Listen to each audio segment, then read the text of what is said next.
Welcome, listeners, to the Grueling Truth Radio Network. James Ernest here with Sarah Uhran.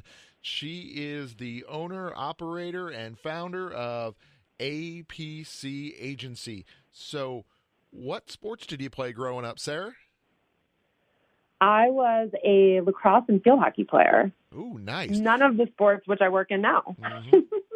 Yeah, I was going to say the lacrosse is perfect because I just got done talking with Josh from the MLL, Major League Lacrosse. Nice. Lacrosse is a great sport. Super fast, gosh, yes. Constant action. Yeah, I mean, it's one of those sports that are definitely on the rise and I think has got a big future here in the States. Could not agree more. It's been really fun, actually, to watch as an East Coaster where we dominated the lacrosse world, boys and girls lacrosse, and then to see it spreading to Denver, where I am, and then Southern California has actually been really, really cool because, I mean, DU put it on the map, and then there are these amazing clubs and schools in Southern California that are just breeding great lacrosse players. Exactly. It's pretty cool to watch. And your Outlaws have been doing great. They win the title every odd number year, it seems. So, unfortunately, every odd number year. Yeah, it is an odd number year. Is it even? Maybe it's every even That's this number one. year. Yeah. They've been doing a great job out there. So, yeah, just glad to see that. And actually, the nice thing is you're out there with one of the sponsors of my other show, this Dreamhouse, Appliance Factory Mattress Kingdoms, out that way. Oh, nice. Yeah. Denver-based. Exactly. Can't go wrong with that.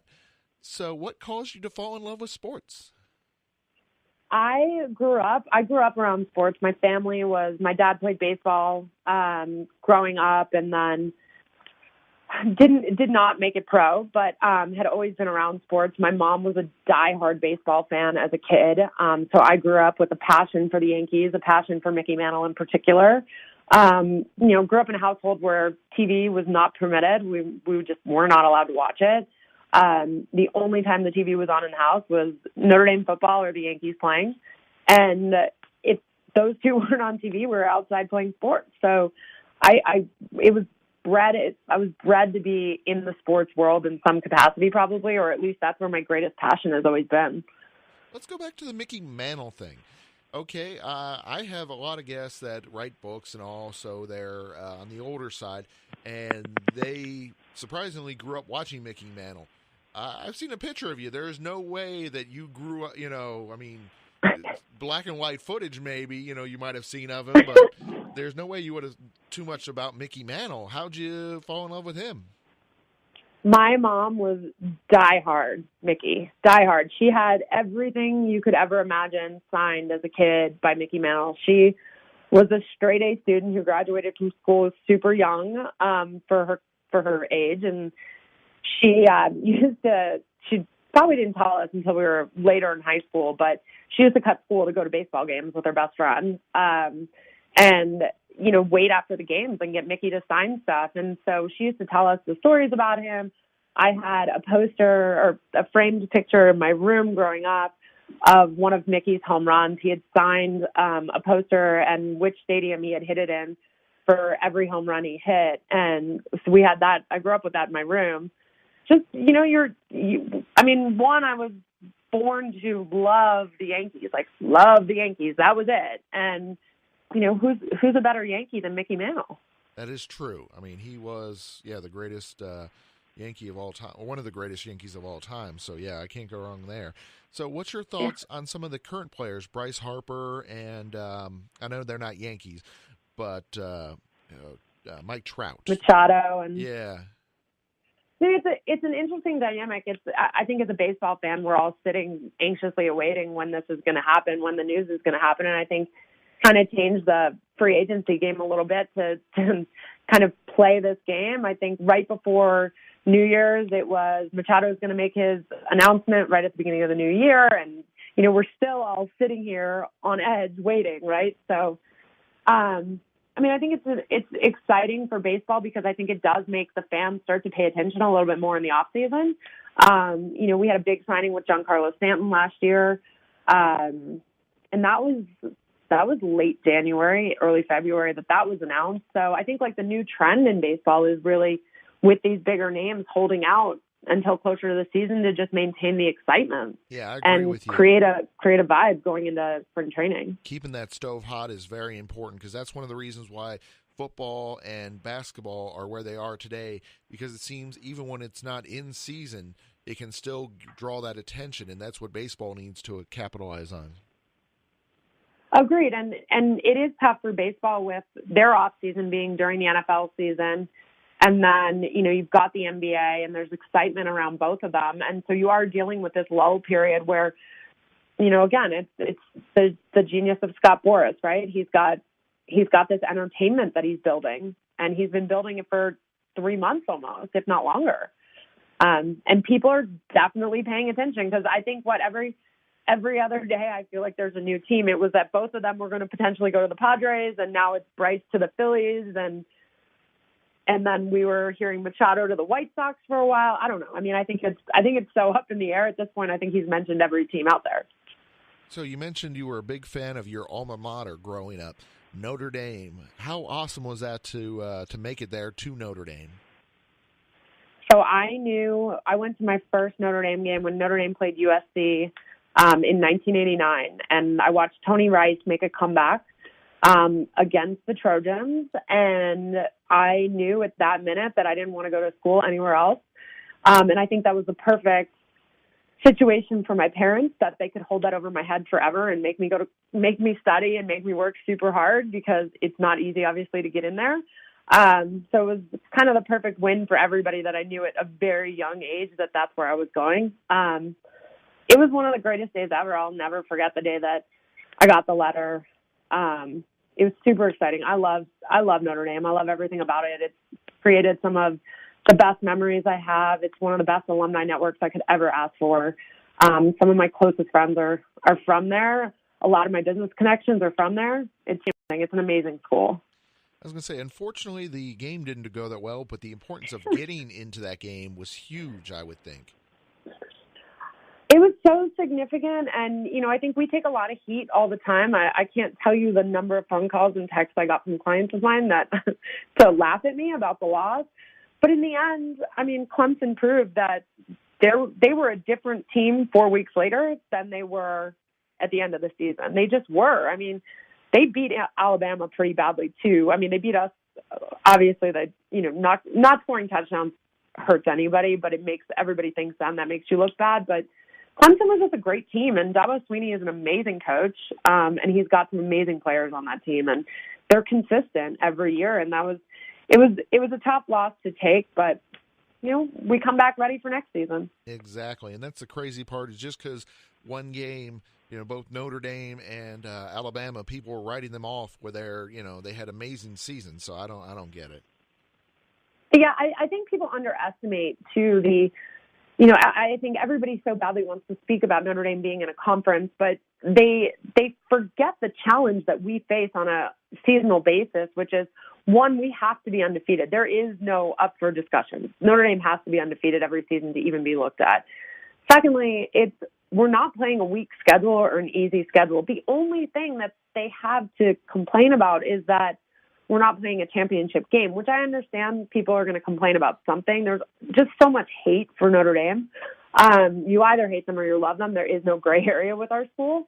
But at the same time, it's a challenge. What we do every season is super challenging. And, the expectations from our alumni are tremendous. And it's not easy to be an athlete at Notre Dame. And it's definitely not easy to be a football player at Notre Dame. So exactly. I'm always thoroughly impressed with those boys. I think that they do an amazing job. And, they come out of that school and they do amazing things off the field. And those who don't make it pro, they go on to amazing careers and do great things in the world that they end up in. And I'm super proud of them, and I'm proud to be an alumni of that school no matter what.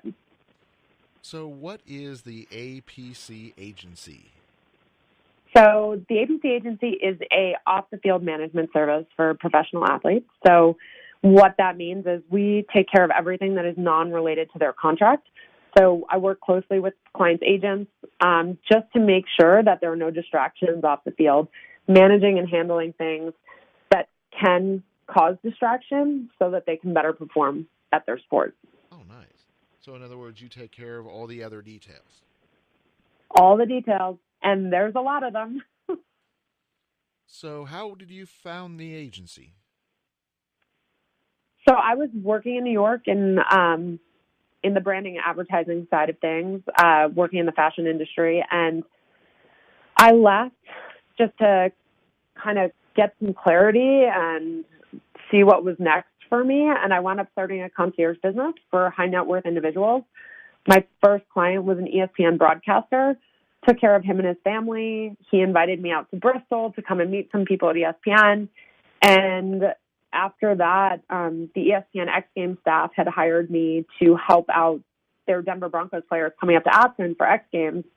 And so I did that and connected with a bunch of the guys on the Broncos at that point, and it started everything for me. It ignited it, and it took a while to build it to where it is today, but that's where it started. It's changed so dramatically and had to take a ton of shifts, but ended up in a really great place where there's a need for it in the industry. And the clients that I work with, we have some tremendous success stories that are awesome for me that I like to pat myself on the back for with these guys.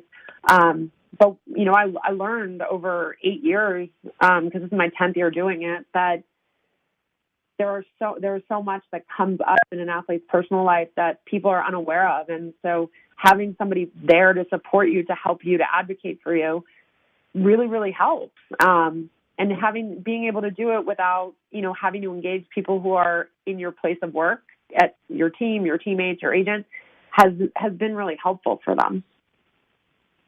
So it sounds like the agency has grown and evolved. Tell us a little bit about that mission statement that you have. Like you've went into it a little bit about the eliminating distractions, but could you tell us a little bit more about that?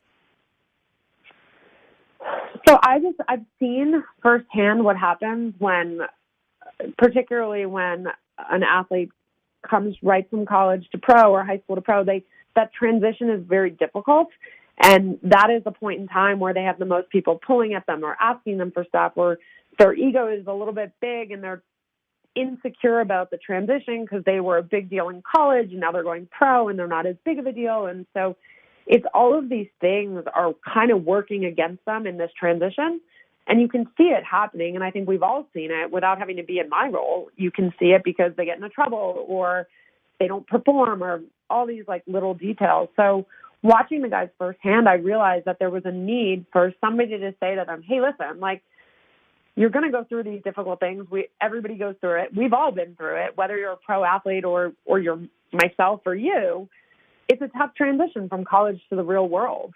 And so there is proof in the pudding that if you have the support system in place and you help to build out, okay, who are the people on your team? Who is your family that's involved with your day-to-day? Who is your spouse or your girlfriend or, whatever it is? Let's build all that out, and let's talk about what you want to be your future. Where do you want to go? And these are tough conversations to have at 22, 23, 24, even all the way up to 28 years old, because they're still very young and they're evolving. But at least then they feel they have somebody in their corner every single day to, when they have an issue, they can go to you. And it's not going to your coach or your position coach or, your agent. And you feel like you just have somebody who's there to say, okay, this is what we're going to do. I'll take care of X, Y, Z so that you can just go to practice. And it's just a proven system that works, because if they don't have it in place, they get overwhelmed. You mentioned you originally started out with someone from ESPN, and then you mentioned about the Denver Broncos. Are you able to tell us, you probably can't say names, but, about some of the other clients that you've had? So, yeah, I've worked with guys who, it's a very different clientele, right? Depending on the needs. If I could work with guys when they're 22 coming into the league or 21 coming into the league, that would be in an ideal situation. However, what tends to happen is it's usually 3 to 5 years in, they start to realize what's been going on because they start to pay more attention. And that's when they really start to need help. They start to look and they want their family to be their family. They don't want their family involved in their business. They, are starting to see that while their agency is doing everything they can to get them the best contracts and the best marketing deals, they don't want their agency necessarily knowing everything about their personal life. So the ranges and the type of clientele are very different. I have some clients who are struggling with the family life and want kind of separation. And I've had clients who are super engaged with their family, but just want their family sitting on the sidelines and having fun and enjoying life. So there's a variety of them, and there is no rhyme or reason per se to the clients that we work with, because they come to us with, hey, can you do this? Because this is the one thing in my life that is causing me the most headache. And I just need help managing it. And that can be anything from charity to helping them build a brand or write their brand story, to just managing, flights and travel for friends and family that are coming into town. It's just a variety of different things. And one of the biggest things we focus on these days, which has just become kind of the most popular thing we offer, is relocation for athletes. So helping guys when they get traded or when they're coming back from an off season to just get fully set up in a new place to live. We've found that to be the greatest thing we can offer guys, because their families don't have to think about it. Their spouse doesn't have to think about it. And we do everything complete turnkey for them. Oh, nice. Yeah, I was going to say, taking the stress out of it, and like you said, just, so they can focus on their work. I was going through the list of services that you offer, and unfortunately, I was just skimming, so I misread it at first, because at first I thought it said weddings. Instead of weeding out the bad eggs, I was like, wedding? What is she? I guess she says up there, picks up the flowers, and then I'm like, oh no, weeding out. And I agree with you, because unfortunately, you do get the parasitic relatives that you have to kind of scrape aside and all, and get them so they're not hurting the athlete. Yeah, and it's tough, because you can't just say, hey, get rid of this person. Like, there has to be, I've learned over time how to delicately deal with showing them and educating them on how to know when people are taking advantage of you, because you can't just say no. You have to be able to show them and teach them for the next time. Otherwise, they don't learn. And that's one of the biggest things that I believe in is I will tell guys no when they have people come to me asking me for stuff, like asking me for money or asking me for an investment or whatever it may be. And I will say no on their behalf, but then go back to them and explain to them and show them why we're saying no. Because I don't ever want them to feel like the word no is meant to be malicious or hard. It's meant to protect them, but they need to understand for the next time why that's saying no, because the next time they can come to me again, but I want them to be able to say no because they're confident in the fact that they understand why no is the right answer. I want to switch over to the more positive and fun part about it, because you mentioned about the families, on the sidelines and stuff like that, enjoying themselves, and I think this will go in that category, the unique experience.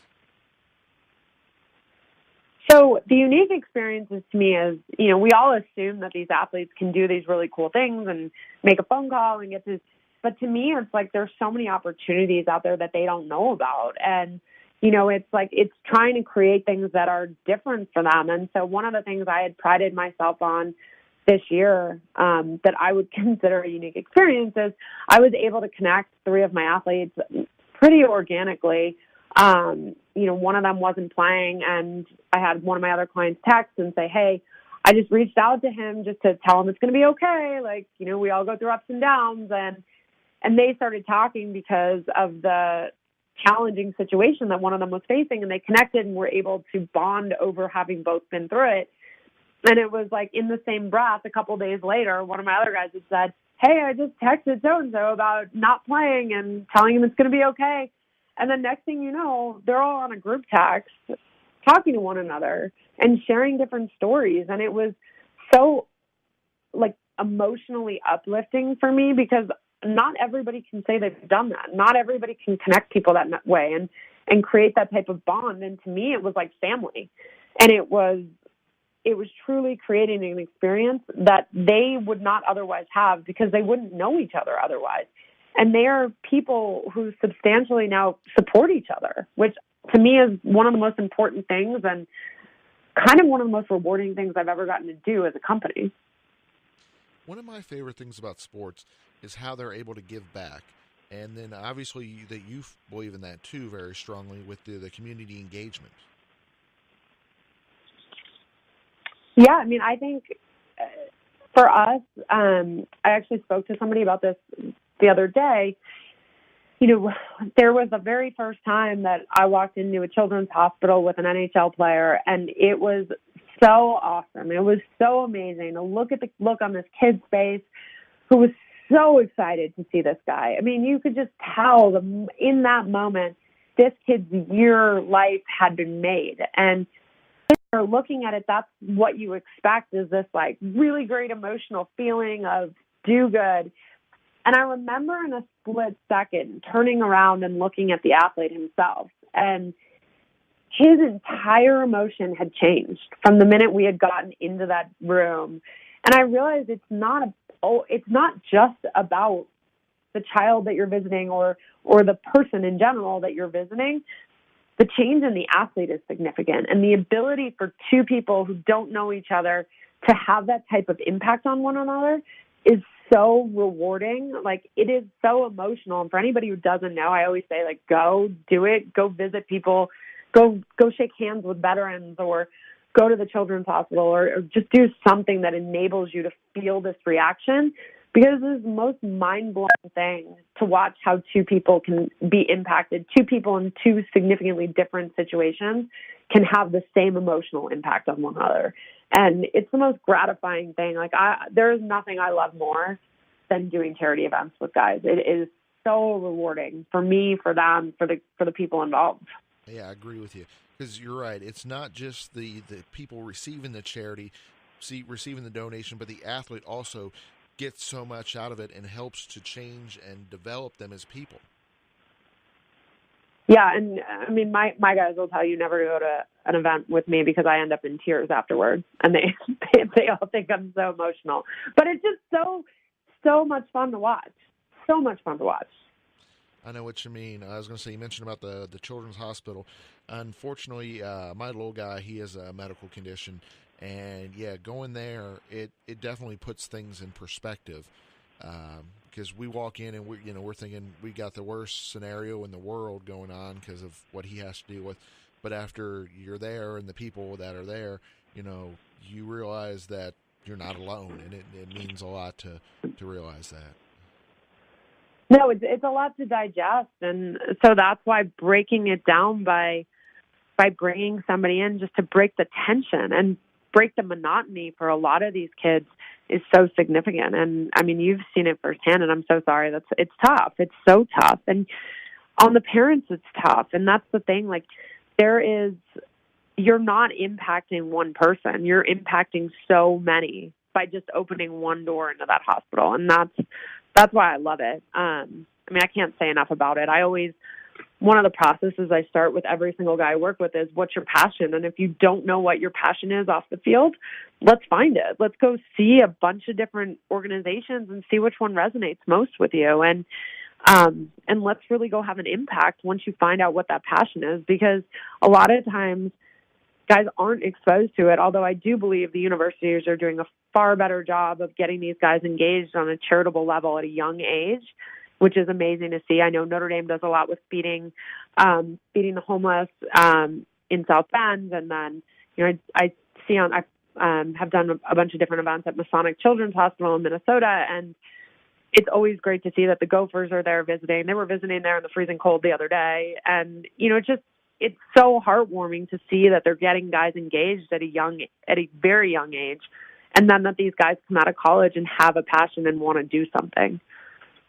And then, of course, one of the other big components is personal brand development, which I agree with you is huge. Obviously, getting them on different interview shows. I don't know. I can't think of any in particular, like Girl and Truth or ESPN. To help build that brand.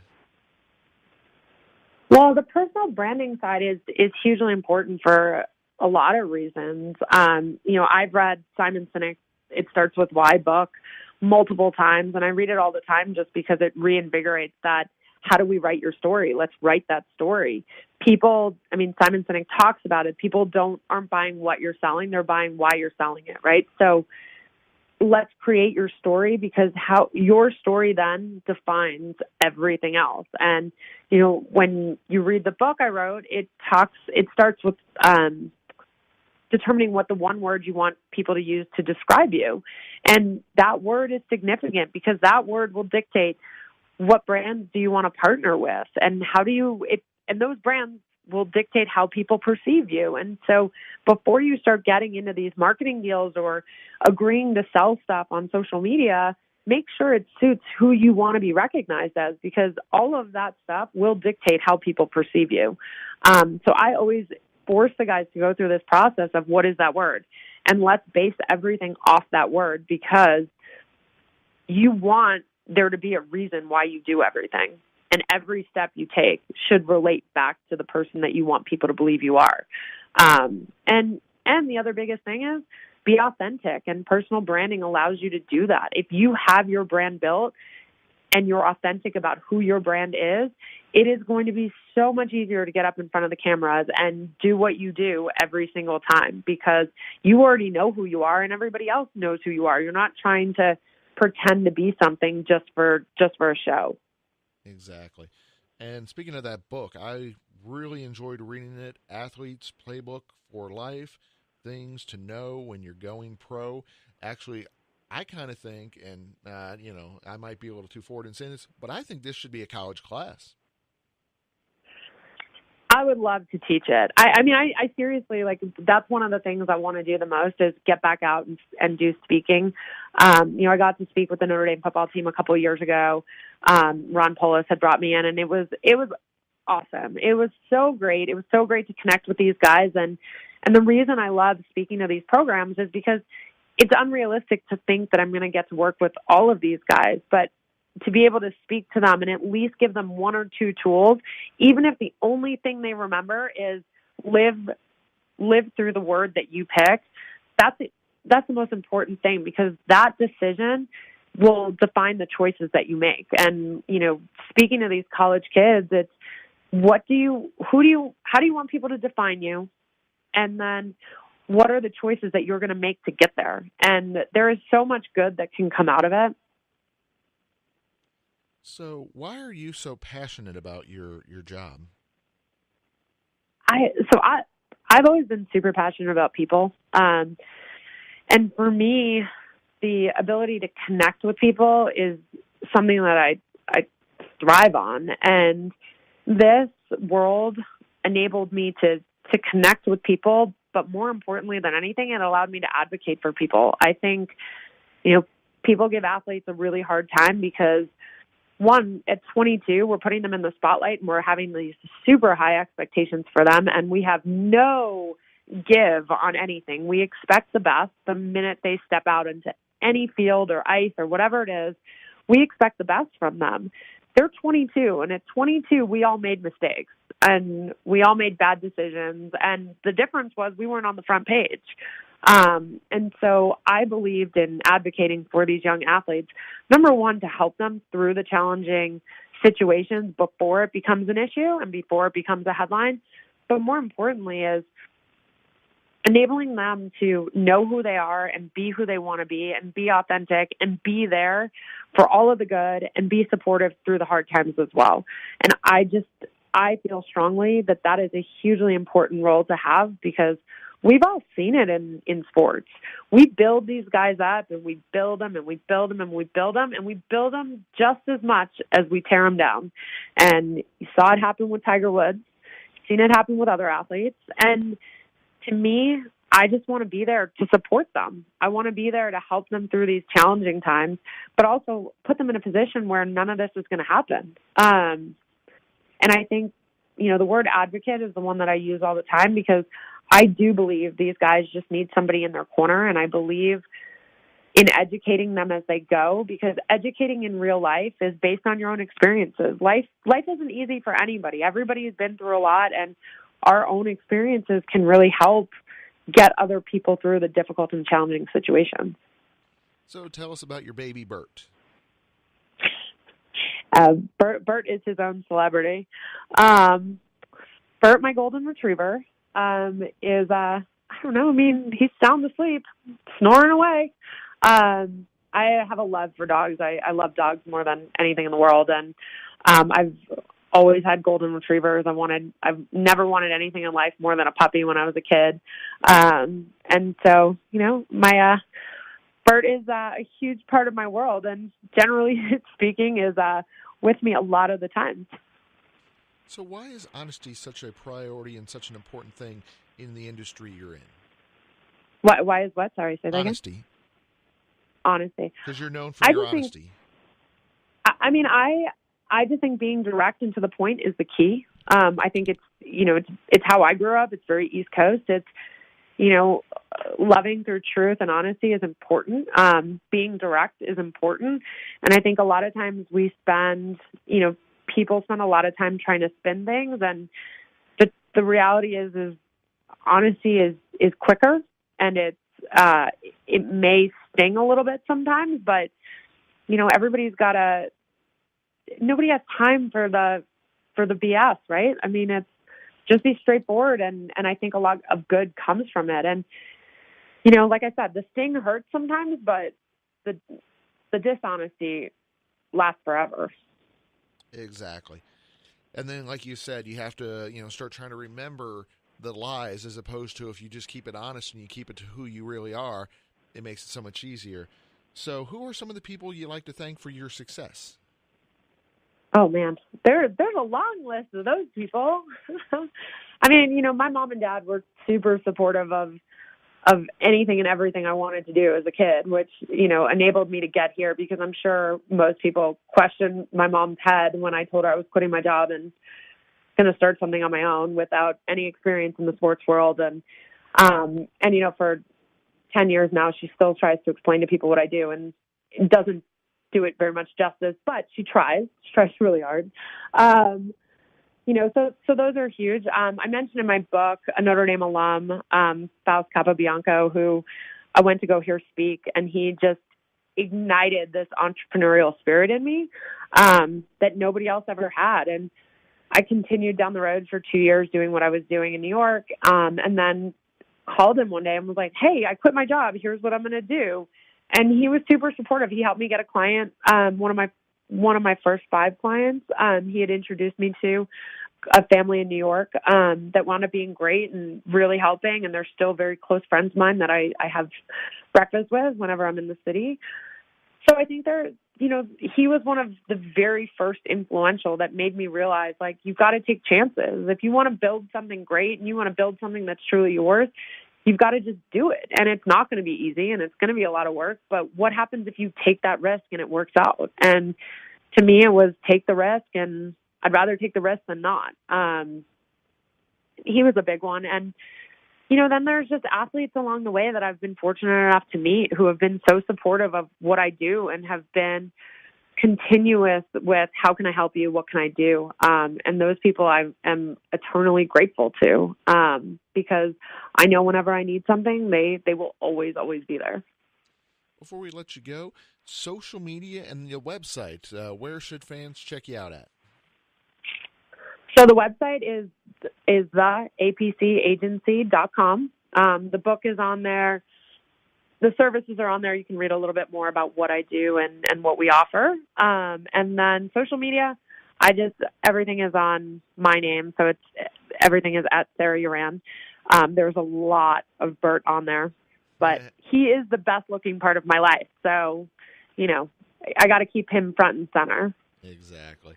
I was going to say, you got to love the little guys.